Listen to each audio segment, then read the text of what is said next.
First of all, welcome to the amazing panel. Before I came here, Hoinu, who's the person who got me here, actually told me if I don't moderate this panel, they can easily get AI to replace me to do that. And my point was, I can't let AI win. Hoinu's like, why is he saying that? I run a platform on community storytelling, and storytelling is pointless without traveling to some of the most amazing places.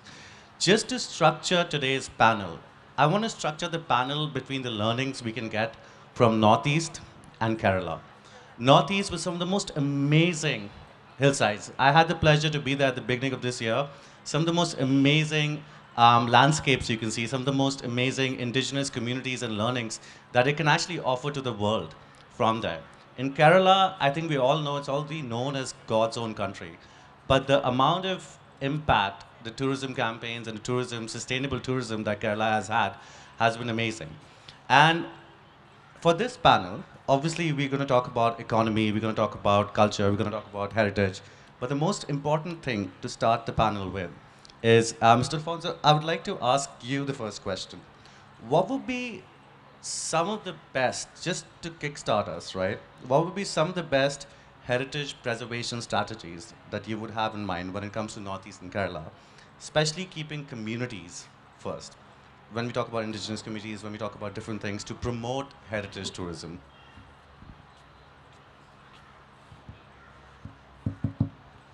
Hi everybody. I think we more people in the panel than in the audience. That's fine. Lunchtime. I'm also hungry, so I'll wind up fast. So I was the Tourism Minister of India from 2017 onwards for about 2 years. I was also the Prabhari in charge of Meghalaya for the 2018 election, so I traveled to every village in Meghalaya, back-breaking the roads. Every foot you have a you have a porthole which is more than a foot actually. Yeah, I almost died there being for 4 months. I think the Northeast is so incredible. I inaugurated the Hon'ble Festival 2019 or 18, I don't remember. I took part in the stone pulling ceremony out there. I took part in the famous KACV festival just about 5 kilometers upstream of Nongtumai, beyond there. Yeah, I went there. I was there. I've been to the Garo Hills. I gave about 100 crores to renovation of Kangla Fort in Imphal, which has been done beautifully, and I went and inaugurated that. So I've traveled extensively in Arunachal Pradesh, Tawang, all over the place. I don't think there's any space. Mizoram, Tripura, I've traveled all across. And I'm still discovering. It's so incredibly beautiful, but the infrastructure is pathetic in Northeast, I should tell you. To travel from Dimapur to Kohima, it takes 4 hours. How does anyone do that? And it was backbreaking. I'm told the road was under construction for God knows how many years. Fortunately, from Guwahati to Shillong, you have a good road. Then after Mr. Conrad took over as Chief Minister, I said, please construct a bypass to go to Upper Shillong and Cherrapunchi so that you get stuck in Shillong for 2 hours minimum. And I said, no, tourists is going to come. And the problem with Cherrapunchi, again, if you go there, I think every acre there is some stupid construction coming up which is completely unplanned. And I was told the problem is that the land is owned by people, villagers, and you cannot control it, which I don't think so because I'm an urban planner. I was Commissioner Delhi Development Authority. I built Dwarka, the biggest subsidy in India, post-independence, 5,000 acres. If you need tourism, you need basic infrastructure which will make it comfortable. Somebody doesn't want to be in complete discomfort when you go to have a great experience. So even greatest potential, Cherrapunchi, I think unless you have a bypass and have controls over construction, what can come away, zonal planning, I think it's not in a horrible shape. I don't know what's happening on that. They are interested in big projects like construction of a new airport. Well, it might be good, but I don't think that's really big priority unless you put up the basic infrastructure. One thing good about Kerala has done is, government of Kerala has been involved in very active promotion. My colleague Amitabh Kant, because I'm from Kerala, Kada, they made it very clear. that the government would do the minimum and we would be the facilitator, and the private sector, you are the guys who will do the stuff. This is what I told the tourism industry when I was tourism minister of India. I said, look here, I can only do the big talk. And I traveled to countries, slept 3 hours a day, and I said, let me market India. And what happened in 2019 was, as a result, India came to the third rank in global earning. $234 billion from the tourism sector, employing 81 million people. We came to the third rank. Of course, the COVID, after that, everything collapsed and then it has not picked up really. So, government, I think, should do the minimum. They should build the infrastructure, provide the publicity, because private sector by itself, even though some of these groups can do some bit, but the fundamental needs to be provided, but leave the rest of it really to the private sector. Like, see what we can do. I made 5 promotional movies, each 60 seconds. Nobody has an attention span today in the AI era for more than that. I said promotional will be less than 60 seconds. Each of those promotional I made on yoga, on Ayurveda, Indian food, and Indian culture. All the 5 won all the global awards you can imagine. See what we can do with the government. How did I do it? As minister, I told my people, I'm not interested in transfer files. I'm not interested in files regarding finance. You guys handle it. That's not my cup of tea. When it involves creative work, come to me. You know, each of these 60-second documentary we made, I spent 15 hours on that. I hired the best creative guy, but I didn't sign an agreement and leave it to him. No, I sat down with them and discussed. And then frame by frame, comma by comma, I sat for 15 hours before we finalized each of these one global award. This is what the government can do.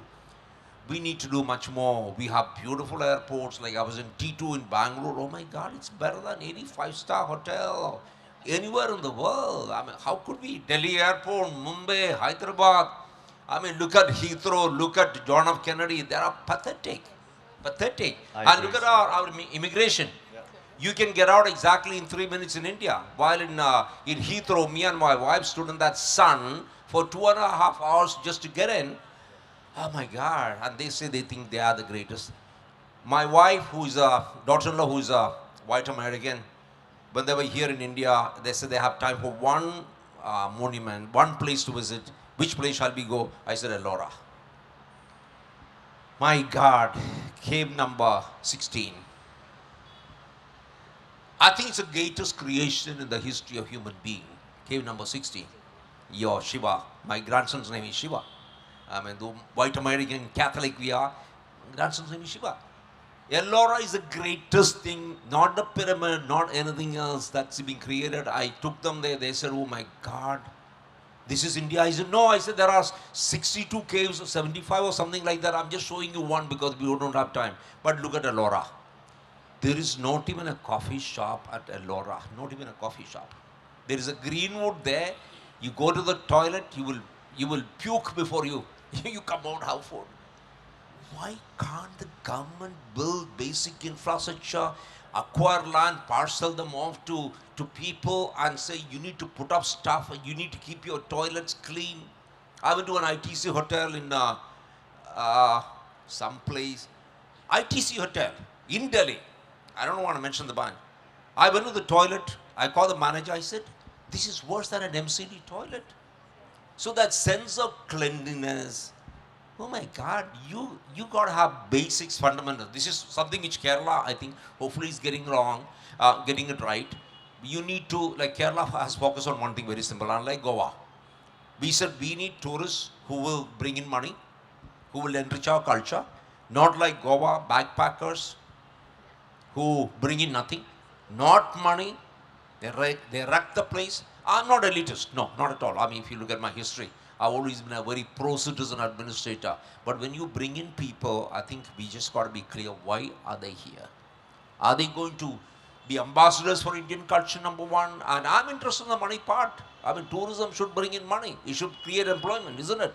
Fundamental. So I think these are some of the broad things I'd like to talk about. And of course, you guys, you know better because I, as a minister, I claimed to know very little.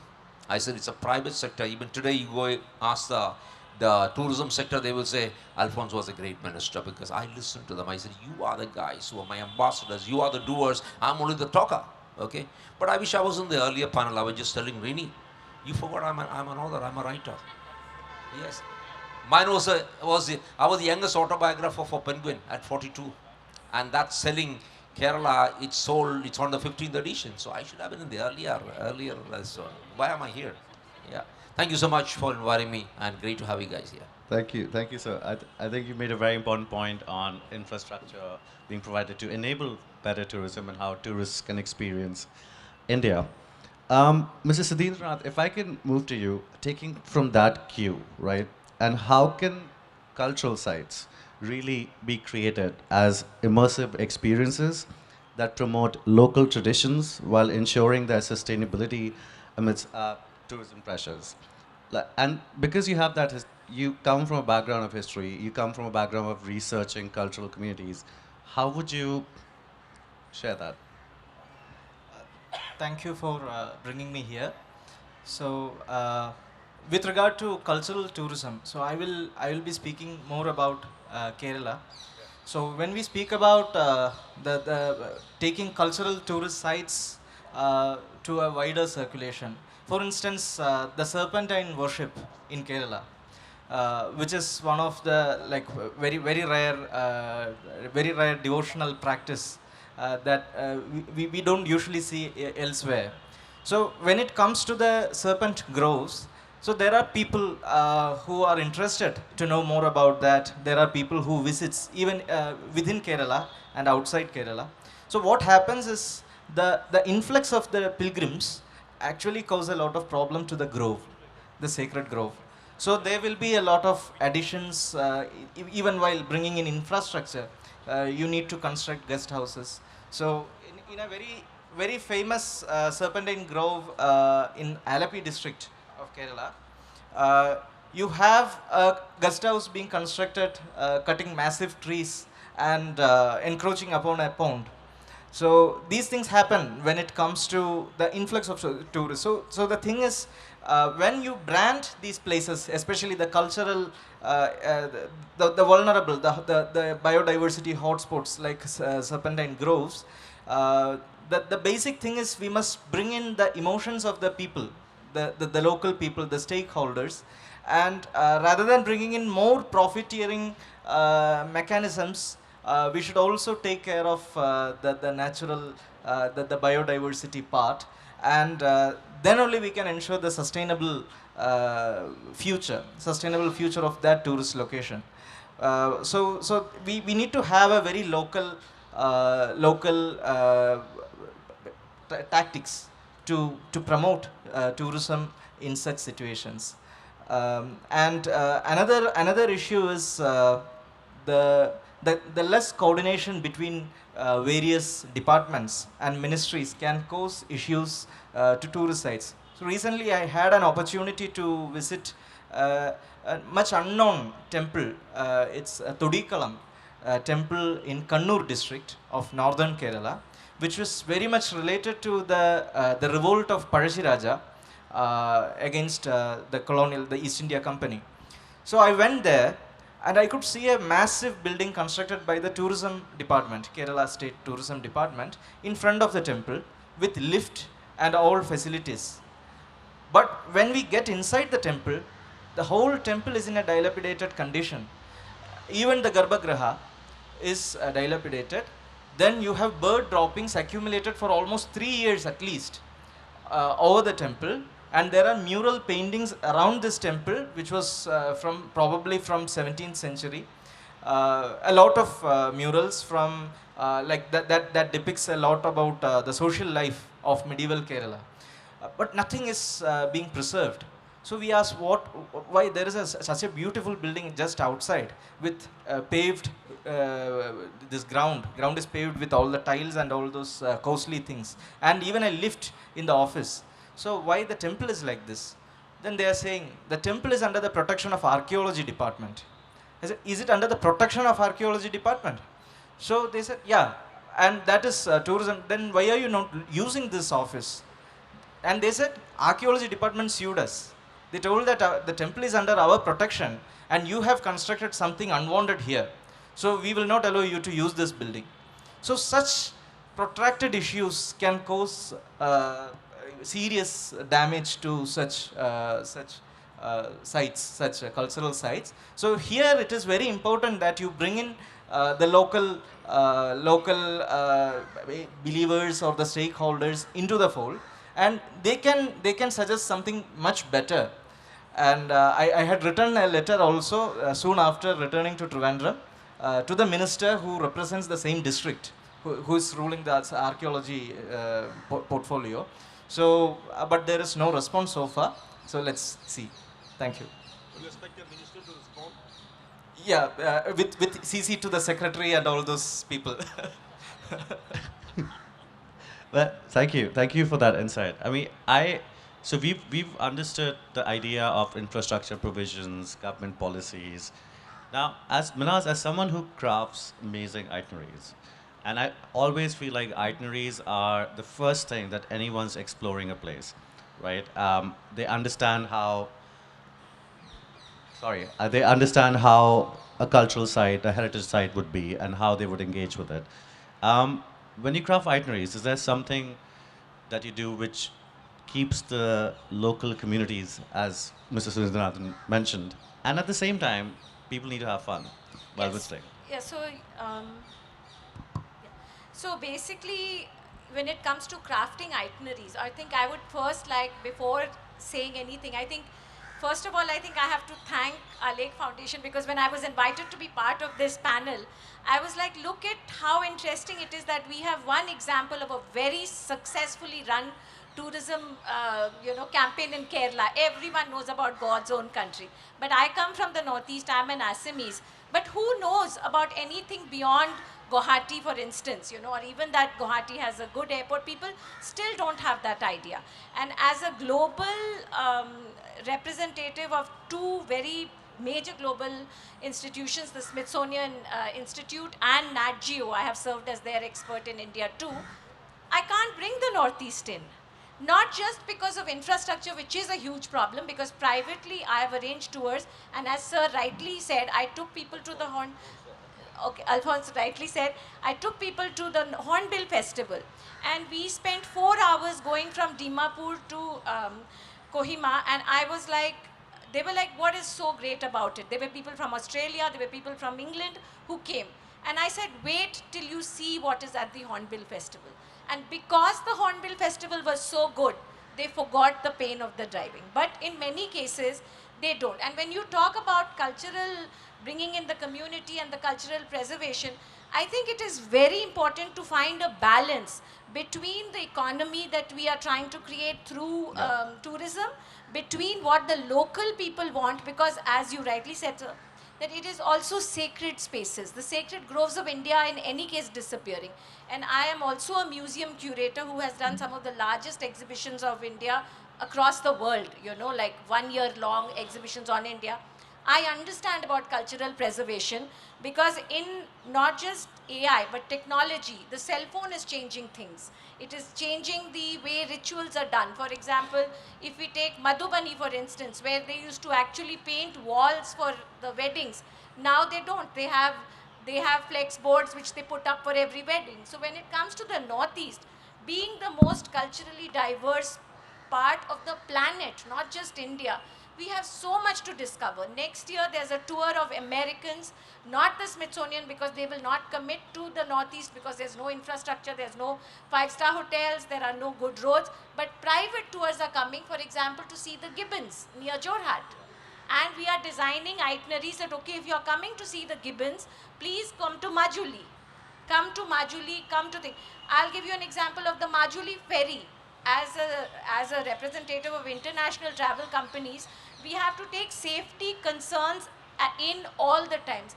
When I took the group to Majuli on that rickety ferry, I was like, God, whatever you do today, let this ferry cross and come back properly, So there are these very practical nitty-gritty things that we have to look at. In terms of what we have to offer, as an Assamese, I'm proud to say that the Northeast has everything. You want adventure, you have it. I have a cousin who does motorcycle tours across the Northeast and Willie's Jeep tours. He is signed out. People from Australia come every year to go on these Willie's Jeep and motorcycle tours. So it's not that we don't have things. It's just how we are packaging it, how we are positioning it, and taking in local communities is very important. We can't, for example, for the Naga community, we can't take a shawl and just use it as decor. For a Naga person, the shawl has certain meaning, certain people can wear it. So we have to build that sensitivity into the tour operators. We have to build that sensitivity into people who are making the resorts. I'll give you another example we can learn from.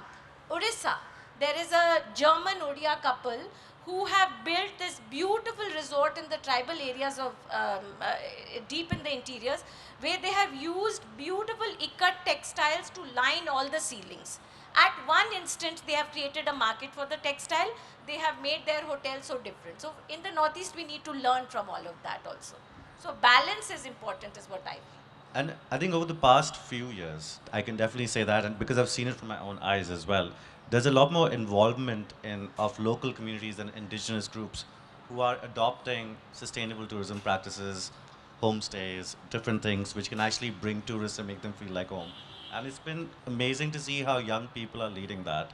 That's one thing that I've noticed as Absolutely. well. Yeah. And technology really is leading the way, because you can advertise on Instagram, you don't need a platform also to sell yourself now, because if you have a good homestay in some remote part of the Northeast and you do your Instagram and your other media story, whatever social media you're using, post COVID, because of work from home also, if there is a good internet connection, you can stay anywhere. Yeah. Staycations are the best thing. Yeah. And local communities, I think, are realizing, and I'm happy to note that, because having been in the travel sector for 20 years, I'm happy to note that Northeasterners are also taking ownership now.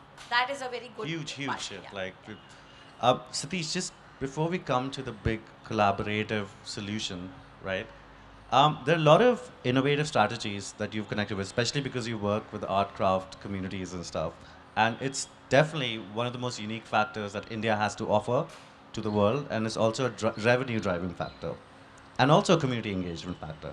What are those innovative initiatives that you maybe have been a part of, and these insights we can get to actually engage and solve these problems? Thank you. I have been noticing one of the policy introduced by Government of India. That policy is called Hunar Hut, coming under the Ministry of Minority, I believe. So I have been participating in international trade fair happening in Pragati Maidan for the last 3 years. And I noticed the difference between the people who have undergone the training or who has got the training under this scheme and the people who did it.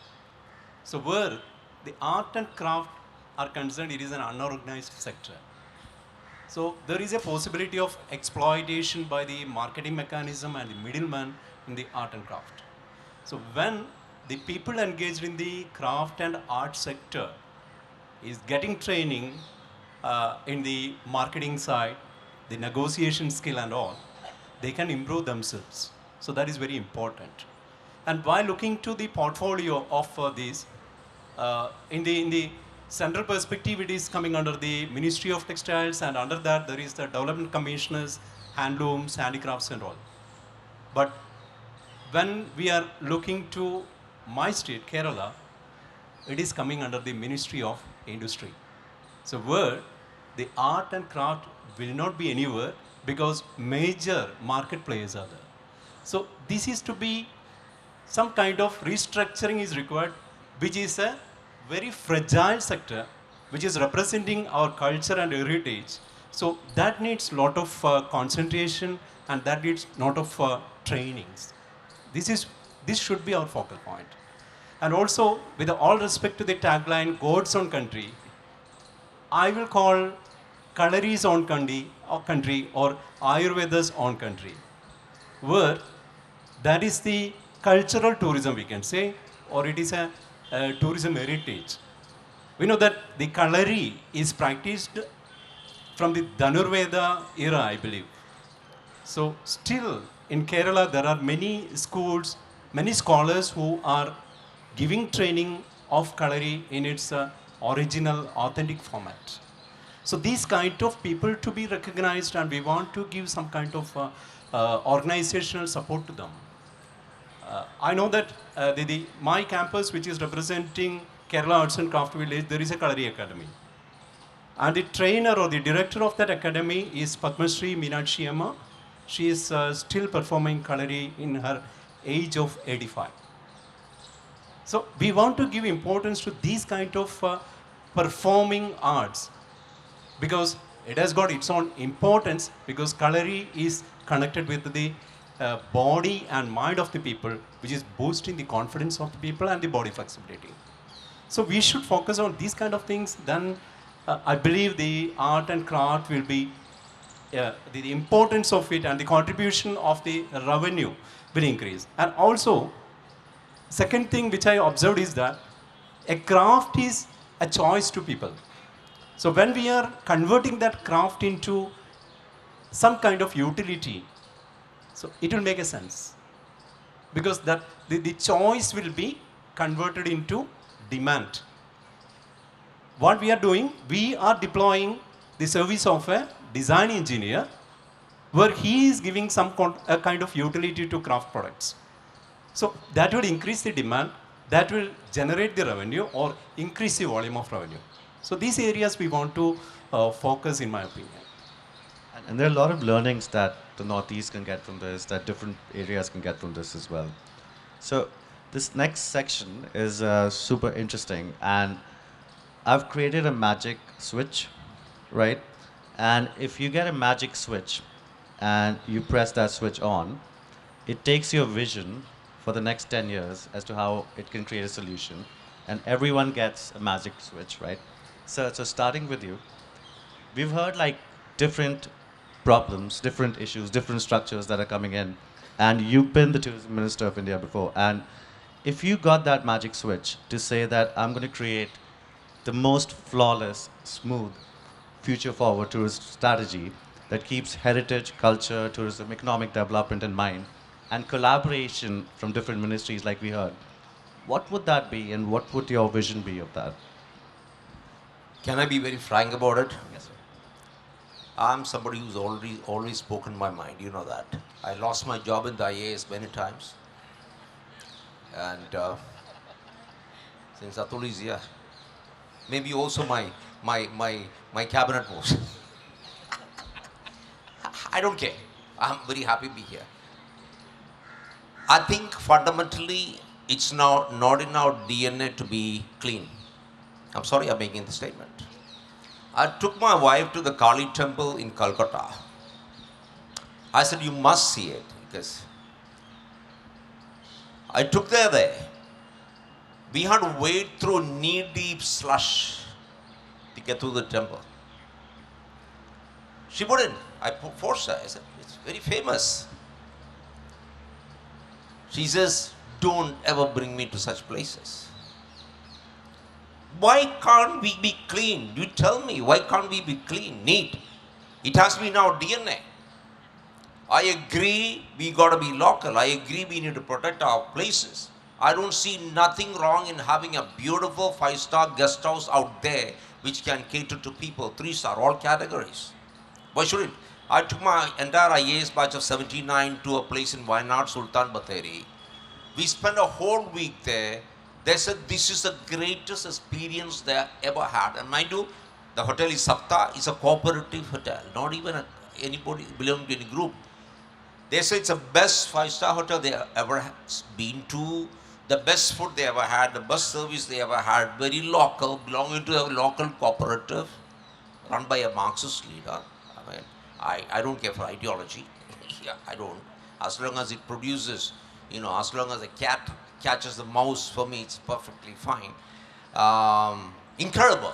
And that entire Sultan Batheri is preserved so beautifully. And mind you, Sultan Batheri is in the list of 3 cleanest cities in the country, a remote little town in Kerala, Indore, Surat, and Sultan Batheri. Can't we be clean? You will not find a speck of dust in the remote Wayanad town, not even a speck of dust, not one plastic. You have seen that. Is it not possible? Can't we do it? We can. We need the political will. We need the bureaucratic will to do it. I would blame my own tribe, the IAS, for most of the problems of this country. Not because I've become a politician. I think so. We don't have that sense of perfection. When you have a sheet in a hotel, can't it be spotless, clean, simple? I don't look for anything 5-star, 4-star. I want a clean sheet at the end of the day, a clean towel which wouldn't smell. Yes or no? Can't we do it? But unfortunately, Atul, I don't think it's in our DNA to be clean and neat. And when you go into a toilet, even the most educated guy will come out splashing water all over the place. Yeah. Why can't we have this in our DNA? I mean, you are a global organizer. Why can't we? May I add a little thing here, sir? So, as part of the cultural program, I take I'd like to take village-based artists abroad so that they can see. So, we did a program in Australia, and for the first time, I took somebody, a Patachitra singer from Bengal, who was wearing shoes for the first time to get onto his flight. He had never worn shoes. He had never flown. I took 2 artists from Bihar and I took them to Australia. And why I want to say this particularly, sir, was we spent 5 weeks across Melbourne and in many beautiful places in that part of Australia. And when we were coming back, I said, what did you learn? Like, what are your takeaways from Australia? And it's a very sad fact, but it is the point that Sir made. They come to Delhi to the Crafts Museum here, and their first takeaway was, because we lived in a heritage house, which was the Governor General of India in the British times. When he retired, he went back to Australia and he settled there. So this was one of the last Governor General's house. It was full of Picassos and all that, but in those days, such a big 5-bedroom house had only 1 bathroom and a western toilet. And I had told them that we are going to be 6 of us using this, so keep the bathroom clean. And then we went to different bathrooms. And their takeaway, when they came away to India, were 2 takeaways. I thought they would say so many things. One was, use a bathroom in a way that the next person can use it. This was their first takeaway. And the second takeaway was, park your car in a way that it is not baap ka rasta. These were their takeaways, sir. Yeah. So now, it is very... One more thing on this. You said, is there a magic button? Yes, change our DNA. That one could moment. change Our DNA. But so we need to also talk about Mahendranath and Shergaon. About what? About Mahendranath and Shergaon. Mahendranath and Okay. Shergaon. Can somebody? I'm ignorant about this. See, one moment on this. Our religious places are fantastic. Like talked about Ellora. When I was minister, I gave 100 crores to Trivandrum's Padmanabha Swami temple. We created amazing infrastructure. We need our places to have fantastic infrastructure and must be protected, preserved. I gave money to the Guruvayur temple to create parking so that it's not haphazard. We need to create this kind of stuff. I gave 100 crores to Sabarimala, but unfortunately the state government didn't use it and they would need clearances. So even our most sacred places, it needs infrastructure which are basic, fundamental and neat and clean. I think this is so much fundamental. So unless we do this, I think Kerala has caught on. Northeast is so incredible. I think, frankly speaking, I think Northeast is more beautiful than Kerala because I've traveled a lot. But where are the fundamentals? You get these things into your brains. Unfortunately, you need to influence the government of India. Government of India has no money for tourism. You know what was my entire budget? 2,200 crores. And because state governments think that you will put in the money, they don't put any money into their budget. And they are just casual. Once a year have a tourism mela. No, we need to change dramatically. India, if we are getting less tourists than the Louvre gets, India as a whole. Yeah, why can't we be clean and neat? Why not a hotel could do that? Because they were better than your Four Seasons in New York. A local cooperative hotel. Why can't we get this into your brain? But there be also some things wrong. When my family came, we booked a Airbnb in Cochin, a 4-bedroom house. At night, the ACs were not working. Next morning, we called up and say, we didn't sleep at all. We called up at 4 o'clock, the owner says, sir, it's like that. I'm sorry, it can't be like that. We had to look for another hotel. We found the Quarter House, which is a 200 road in Fort Cochin.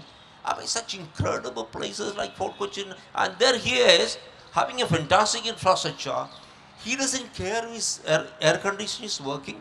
We had to cart the whole luggage, paid 10 times more in that hotel because it was a peak season time. Why can't we get these fundamentals that we expect the minimum from people? I went to also some Airbnb in Meghalaya. I'm sorry to say, most of them are not really, don't have the basic things. It's not there. Some are there. You need training. Just to bring the conversation back, magic switch. We need to change our DNA. We need to become clean. And we'll collaboratively do it as citizens and governments are going to come together. Is that a good takeaway? I think we, the citizen, need to get it into our brain first. Then the government, don't pretend you know everything. Sorry. This is the whole problem with we politicians. The tourism minister and ministers pretend we know everything. And bureaucrats, IAS officers, the moment he crosses the Missouri academic gates, he thinks he knows everything. This is a curse of this country. Curse. Curse. When I was meeting as tourism minister without appointment, because I said 45 years, I do not meet anybody with appointments. Everybody will walk in. Not only that, I will stand up and shake hands with you. I'll offer a coffee, insist. I used to have 300 visitors. I was asked, why are you meeting people without an appointment? I was asked. We need mindset. We ministers, bureaucrats, we are all here to deliver. If you don't remember that, the country, the biggest curse is my tribe, the bureaucrats. You are the tourism secretary. Instead of signing files, when I was commissioner DDA, you know what I did? I could have written files saying go demolish. I was on the street for 5 years from day number 1, starting with HKL Bhagat, 200,000 square feet building, been demolished 36 hours. I stood on the road till it was demolished to dust. Me and my team of people demolished 14,310 illegal mansions in Delhi, not because I write beautiful things, I also write. We need to deliver. If this country cannot deliver, your magic switch, sir, start with the bureaucrat. And then to the politicians. People, thank you so much, sir. In the interest of time, bureaucrats, people, everyone needs to come together to transform this. You only have 30 seconds now.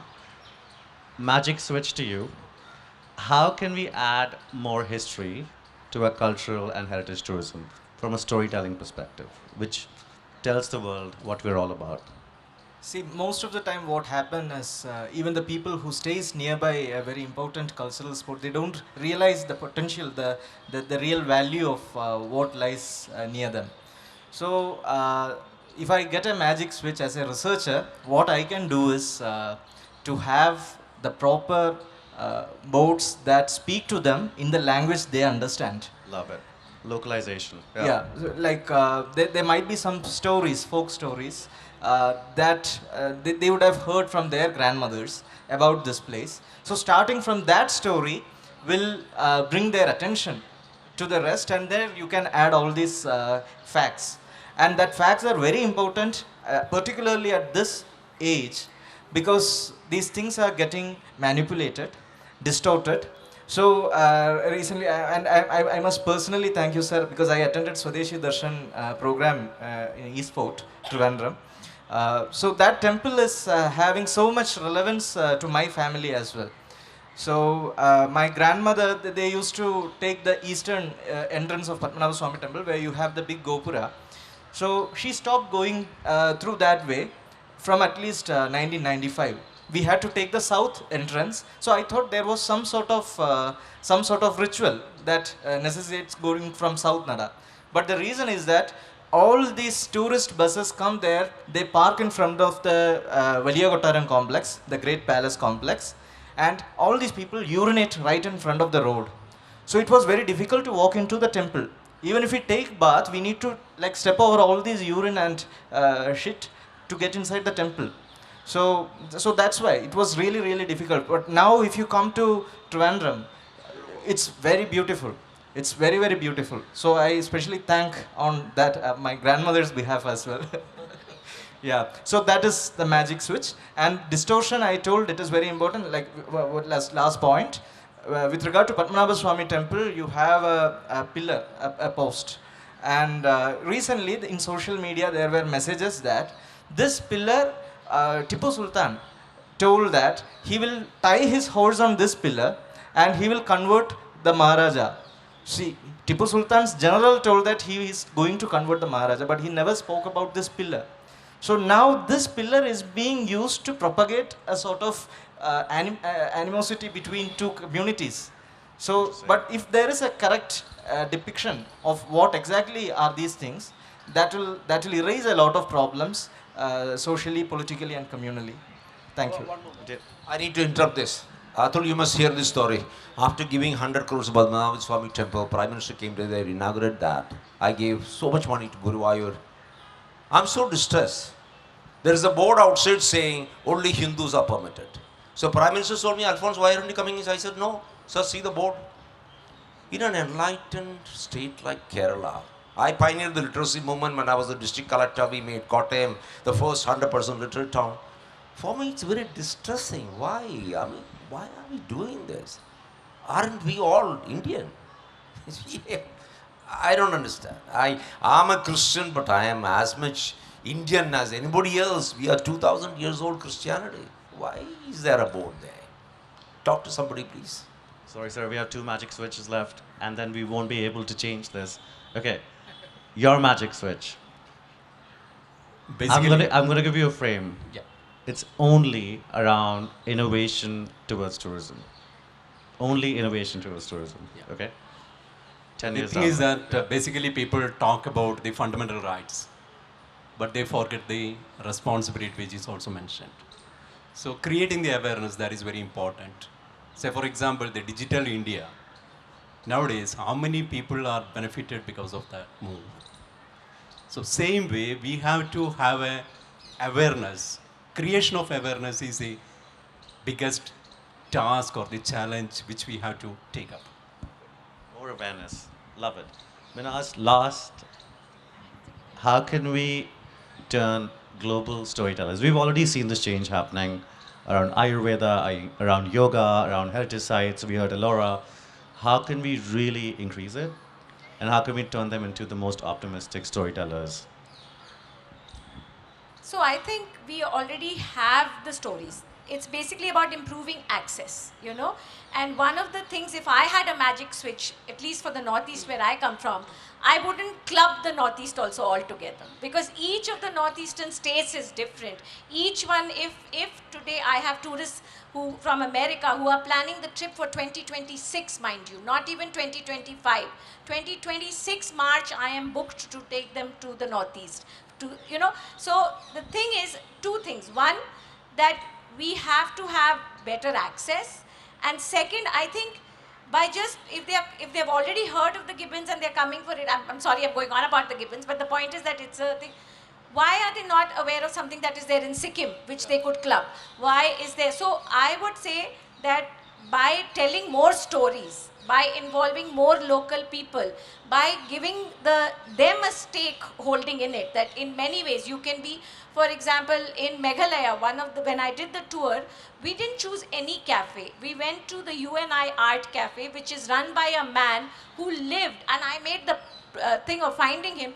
He lived as a street person. He lived on the roads of Bangalore, even though he didn't need to. He lived as a person on the roads of Bangalore for 2 years and then went back to Meghalaya and started this beautiful cafe called UNI. So when I took my guests from Australia, Britain and the US to meet him, they were moved that this man has now opened a cafe like this. It was beyond the food of Meghalaya. It was about meeting a man like this, or meeting Hasina Karbi, who works against trafficking. So we need to, the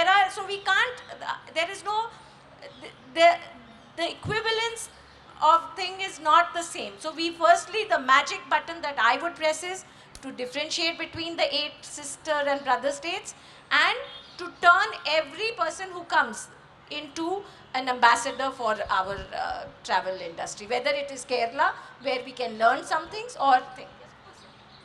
I think this whole feeling that India can't have a fantastic infrastructure, if I gave that impression from my speech. My brother-in-law runs an Ayurvedic resort in Kerala, near Chalakudi. You go there. It is better than you will find anywhere in the world. absolute five-star facility. You will not find a speck of dust there. He conducts yoga classes in the morning. He's on the riverfront. He conducts culinary. I mean, it's incredible. India can do it. We have the brains. We are brainier than anybody else. Let me tell you, we have more in India than anybody else anywhere in the country has. I have no doubts on this. But we need to, create that kind of a milieu under which people can enjoy it. We don't want to be complaining about toilet and access. I'm going there to enjoy it. It has to be a beautiful experience. That really needs to be created. In India, we can do it. And see, that is why a sense of profession. My brother-in-law ran 30 Ayurvedic centers all around the world. He was the biggest Ayurvedic guy. But of course, in COVID, he had to close down everything. Now he runs it from his own house. Of course, the house is a 23,000 square feet house. And guess who cooks? My sister cooks there. Of course, she has absolute experts doing it, along with her, but she decides the menu. She's in the kitchen. My brother-in-law is up at 4 o'clock, walking down there to see there is one little speck of thing which is wrong. See, that sense of perfection the Indian mind needs to have. Can't we have it? I'm obsessed with perfection. I won't have a single dust on my table wrong. I will not have. I can't imagine. I can't send a letter with one comma wrong. I will say reprint. We are incredibly intelligent people. And this country has more than anybody else. Can we sell it? So I think that's a great way to end the panel.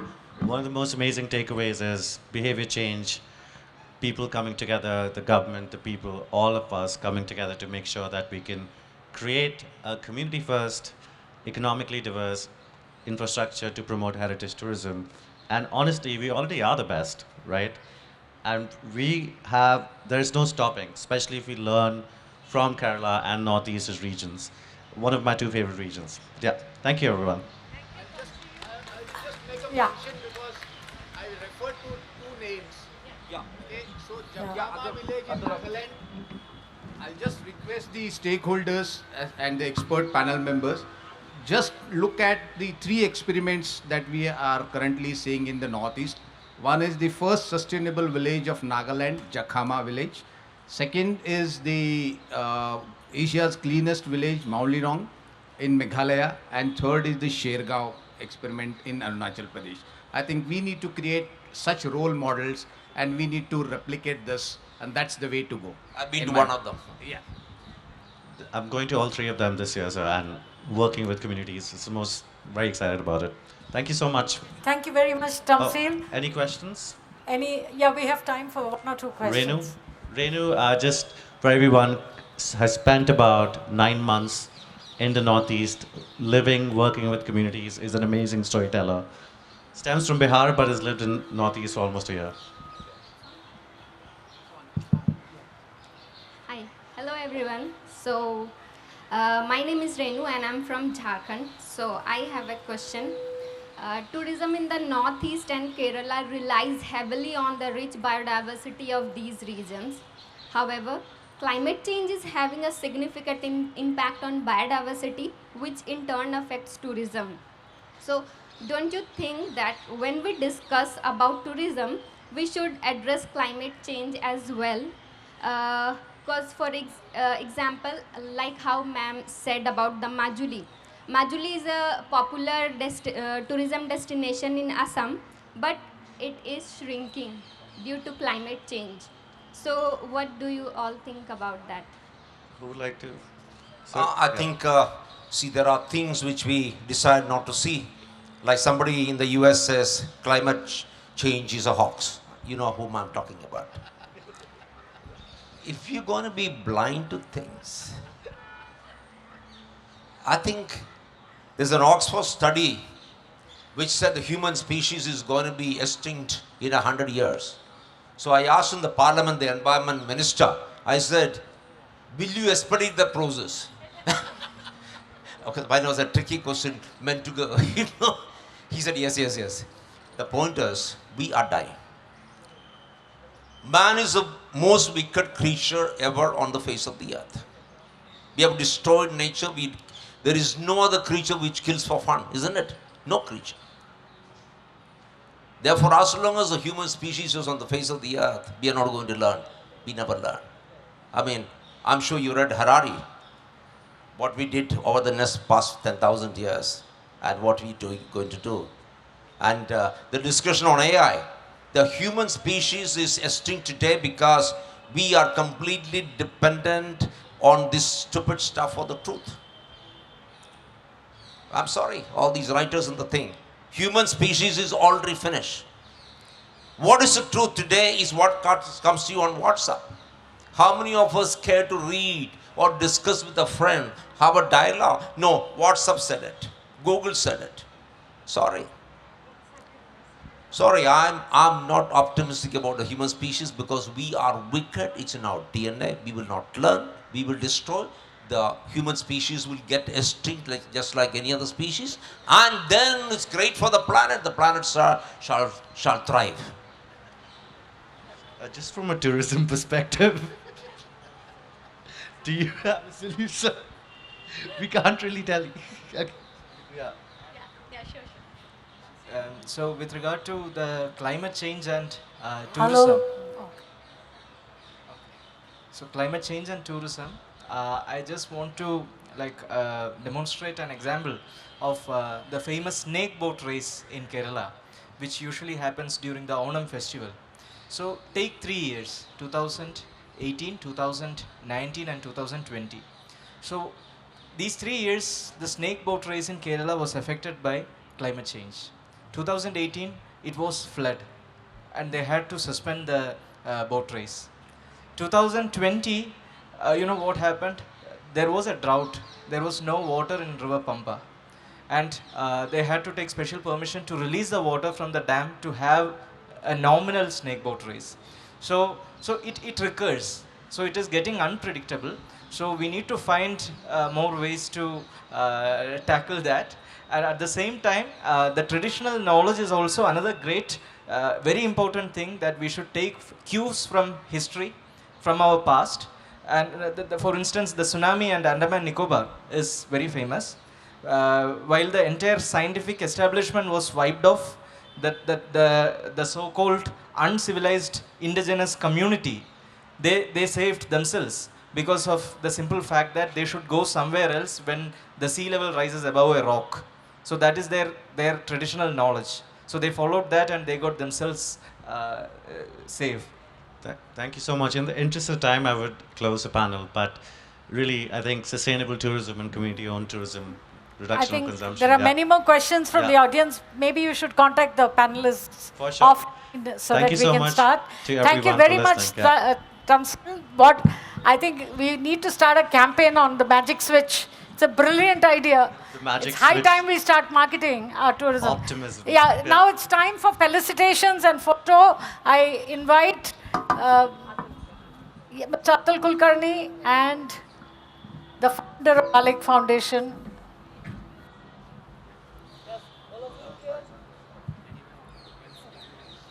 Not now.